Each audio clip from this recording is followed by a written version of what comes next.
Comment être heureux et entrepreneur, c'est le sujet de cette nouvelle vidéo. Mais avant, tu peux appuyer sur le bouton s'abonner et activer la cloche, c'est important pour recevoir mes prochaines vidéos. Je reçois souvent cette question du bonheur dans l'entrepreneuriat parce qu'on a l'impression que être entrepreneur, c'est forcément faire face à tellement de problèmes, à tellement d'échecs, à tellement d'incertitudes que c'est difficile d'être heureux. Alors, je dis non, stop. Voilà, plein de défaits. Merci la régie. Pour dire qu'on peut être heureux et entrepreneur à la fois, ça se cultive et justement dans cette vidéo, j'aimerais te proposer une sorte de plan d'action pour continuer à être heureux tout en étant entrepreneur. Et on commence dès maintenant. Le premier point, c'est de comprendre qu'être entrepreneur, c'est d'abord être 100% responsable de ce qu'on fait, 100% responsable de ses échecs, de ses réussites, des partenariats qu'on met en place, de ses clients, de ses prospects, de ses projets. Et on peut pas juste dire en fait non ça j'assume pas, j'en prends pas la responsabilité, mais ça oui, moi je prends la responsabilité de la réussite, mais l'échec c'est pas ma faute. C'est la faute de mon bras droit, c'est la faute de ma graphiste, c'est la faute des impôts, c'est la faute du facteur, du postier, tu vois. Non. L'idée quand on est entrepreneur, c'est le package qui va avec. C'est les lingots d'or et le tas de merde. Excuse-moi, je n'ai pas d'autre idée, je n'ai pas d'autre image qui me vient en tête, mais voilà, c'est global. Et tu peux pas choisir, c'est pas juste à la carte. Moi je veux des vacances, une Rolex, une villa et des ronds. Bah non, parce que derrière, forcément, il y a de la galère, des déceptions. Et plus tu es OK avec ça, et moins ça va créer de variations émotionnelles entre « Ah, je suis au top » et « Oh, c'est horrible ». Donc 100% responsable. Deuxième point, c'est de travailler sur ses croyances. Alors c'est quoi une croyance? C'est la manière dont on pense, dont on perçoit le monde et dont notre cerveau traduit pour nous. Par exemple, une croyance, c'est dire que l'argent ne fait pas le bonheur. Ça, c'est une croyance. Je vais revenir juste après. Alors travailler sur ces croyances, par exemple, moi qui m'a beaucoup aidé, c'est que mes parents sont restaurateurs. Donc ils ont souvent galéré, ils ont souvent beaucoup travaillé, et ils ont eu des échecs. Et ça a été difficile de se remettre de certaines faillites. Donc moi j'ai imprimé dans mon circuit qu'il faut travailler dur, très très dur pour réussir. En fait, j'y suis complètement revenu de cette affirmation. Je pense qu'en fait il faut travailler intelligemment pour réussir. Et c'est souvent moins, mais mieux. Une autre croyance, c'est que, ça c'est vraiment les croyances communes, notamment entre les gens et dans un pays qu'on appellera la France, l'argent c'est mal, c'est pas bien.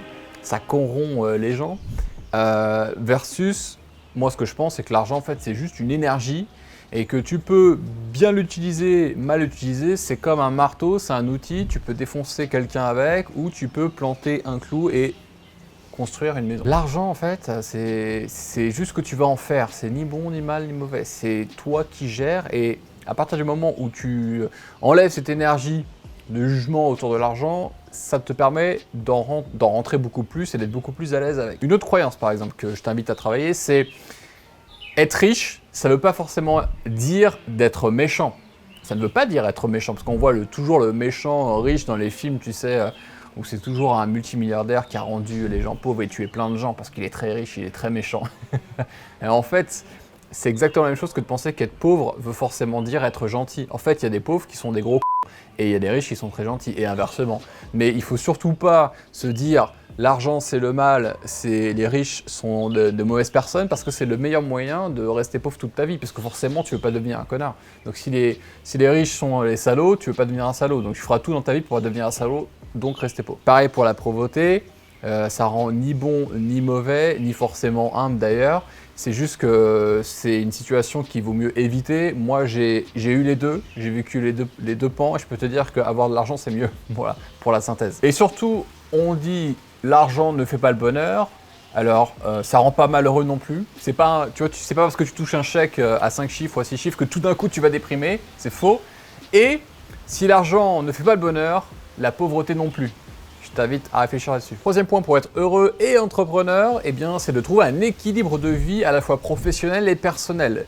Je mets en place, et je te conseille aussi de le faire, de mettre des créneaux non négociables pour des activités qui sont autre chose que de l'entrepreneuriat. Alors, je te dis ça, moi personnellement, j'ai du mal. Je fais plein de projets d'entrepreneuriat, je vis, je mange, je me douche entrepreneuriat et parfois il faut vraiment couper, c'est important. Donc, Pourquoi pas une petite matière artistique, faire de la musique, apprendre une nouvelle langue, faire de la poterie, voir des potes, aller au resto, faire ce que tu veux, enfin cuisiner même, ce que tu veux, mais il faut que ce soit des créneaux non négociables, c'est-à-dire tu les mets dans ton agenda et tu t'y tiens, ça c'est important, et qu'il ne soit pas du business. Sinon, à faire que ça, tu te fatigues, t'as du mal à avoir de nouvelles perspectives, et c'est comme ça qu'on crée un rythme de vie complètement déséquilibré et qui a tendance à créer de la dépression et du mal-être. Voir ses amis, profiter de sa famille, couper le travail quand c'est nécessaire ou même quand on a envie. Moi, hier ou avant-hier, avant de tourner cette vidéo, il y a Internet qui a décollé dans la maison, tous les câbles ont sauté, je sais pas ce qui s'est passé. Bref, journée nulle, productivité zéro. À un moment donné, j'ai juste fermé l'ordi, j'ai dit aujourd'hui je travaille pas.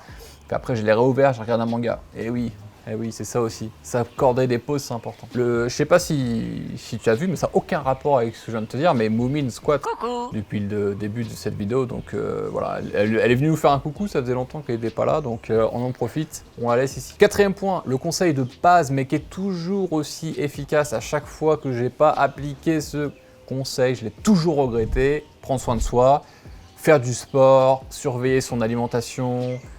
J'ai pris du poids depuis que je suis humoriste, tu le sais déjà, si tu suis un petit peu mes vidéos, je me fais coacher par un coach sportif 3 fois par semaine, ça fait maintenant déjà quelques mois, j'ai perdu pas mal de poids, je me sens beaucoup mieux, j'ai moins mal au dos, je dors mieux, et c'est hyper important parce que si derrière tu dois performer dans ton business, lancer des projets, faire entrer du chiffre des clients, délivrer tes produits, tes services, il faut aussi que derrière, on n'a qu'un corps, on en prenne le plus soin possible. Et je vois systématiquement que les personnes qui sont en burn-out, que j'ai pu accompagner ou qui sont dans mon réseau d'entrepreneurs, à chaque fois, il y a ce point-là qui déconne. Pas de sport, mauvaise alimentation, sommeil merdique.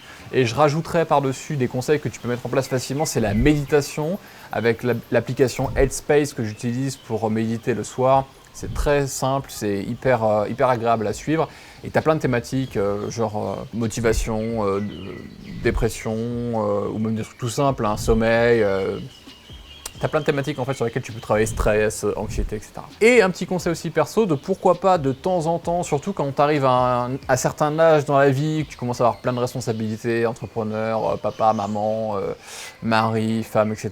et que tu commences à avoir un petit peu de bouteille, pourquoi pas entamer une thérapie. Alors moi, je préfère les thérapies un peu modernes, style Gestalt, et pas la psychanalyse où tu es assis sur un canapé et t'as un mec qui t'écoute, ça sert à rien en fait. Voilà, c'est mon avis. Moi, pour avoir testé thérapie Gestalt par exemple, ou même faire de l'hypnose, hypnothérapie, etc., mais c'est extrêmement puissant, c'est extrêmement intéressant, ça permet aussi d'apprendre à mieux à se connaître, de continuer à travailler sur ce qui nous fait défaut, parce que tu sais, on embarque un peu nos valises qui jouent contre nous de nombreuses années, donc c'est intéressant peut-être justement de poser ces valises et d'ouvrir ce qu'il y a dedans et de voir, ah bah tiens, ça me sert à rien, je pense que je peux le supprimer. On a plein de mécanismes, de façons de penser, de fonctionner, de parler, de réfléchir, d'interpréter le monde qui jouent contre nous à un moment donné, et ça serait bien de le nettoyer de temps en temps. Donc, pour moi, ça fait partie du point 4 qui est prendre soin de soi. Et enfin, cinquième et dernier point pour être heureux et entrepreneur, c'est de comprendre et d'accepter surtout que tout est en mouvement. L'entrepreneuriat n'est pas un long fleuve tranquille, il y a des choses qui vont marcher et qui vont t'apporter 80% de tes revenus et qui peuvent disparaître du jour au lendemain, c'est comme ça et c'est ok. Pourquoi? Parce qu'entre-temps, tu auras appris à anticiper les choses, à créer des nouveaux produits, des nouveaux services et à rebondir quoi qu'il arrive. Ceci dit, je tiens quand même à minorer le côté anticiper. Anticiper, c'est bien, trop anticiper, comme dit la citation, c'est souffrir 2 fois. Tu vas souffrir quand tu vas avoir le choc et tu souffres avant ça parce que tu anticipes ce choc. Donc, être dans une anticipation, je dirais plutôt mesurée, pour pouvoir naviguer dans ton business et prendre des bonnes décisions, mais pas non plus être dans le stress de toujours dire et si ça marche pas, qu'est-ce que je peux faire ça et ça et ça, sinon tu vas te créer une prison mentale qui va vraiment être horrible. Et c'est pour ça que je parle d'accepter, donc il faut comprendre que rien n'est fixe.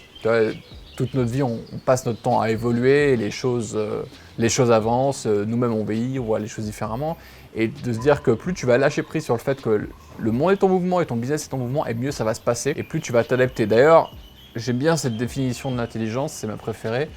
L'intelligence, c'est l'art de s'adapter.